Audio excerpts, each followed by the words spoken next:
निफाड तालुक्यातील गोदाकाठच्या खाणगाव थडी येथे रौप्य महोत्सवी वर्षानिमित्त अखंड हरिनाम सप्ताह नुकताच उत्साहात संपन्न झाला।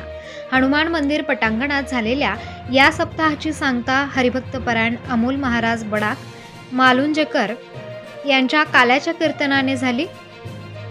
गावकऱ्यांसह पंचक्रोशीतील भाविक ग्रामस्थांनी उत्स्फूर्त सहभाग घेतला।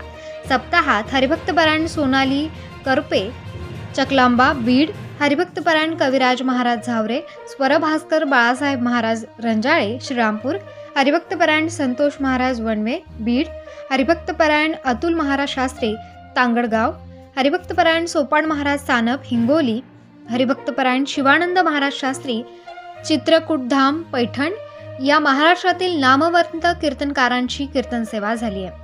नारायण आव्हाड, गोकुळ आव्हाड, गणेश सानप, सोमनाथ दौंड, पंढरीनाथ सांगळे, संदेश आव्हाड, वसंत सांगळे, आयुष राजेंद्र आव्हाड यांनी कीर्तनकारांची कीर्तन सेवा घेतली।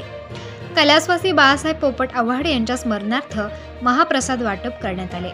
विनेकरी हरिभक्तपरायण नामदेव महाराज सांगळे, किरण महाराज सानप, हरिभक्तपरायण खुशालीताई उगले, हरिभक्तपरायण संजय महाराज हजारे, हरिभक्तपरायण संपत महाराज दांडवे, हरिभक्तपरायण कैलास महाराज पवार, हरिभक्तपरायण दिनेश मोजाड, हरिभक्तपरायण ऋषिकेश महाराज फटांगरे, हरिभक्तपरायण विठ्ठल महाराज तिडके, हरिभक्तपरायण अण्णासाहेब महाराज आव्हाड यांच्यासह भजनी मंडळीने सप्ताहात सहकार्य केले। निफाडचे डॉक्टर रोहित धोकरट यांच्या सहकार्याने नाशिकच्या समता ब्लड बँकेच्या वतीने घेण्यात आलेल्या रक्तदान शिबिरात खाणगावच्या 71 युवकांनी रक्तदान करून अखंड हरिनाम सप्ताहात सामाजिक बांधिलकी जोपासली। या अखंड हरिनाम सप्ताहाच्या यशस्वीतेसाठी सर्व ग्रामस्थांनी देणगी देत परिश्रम केले आहेत।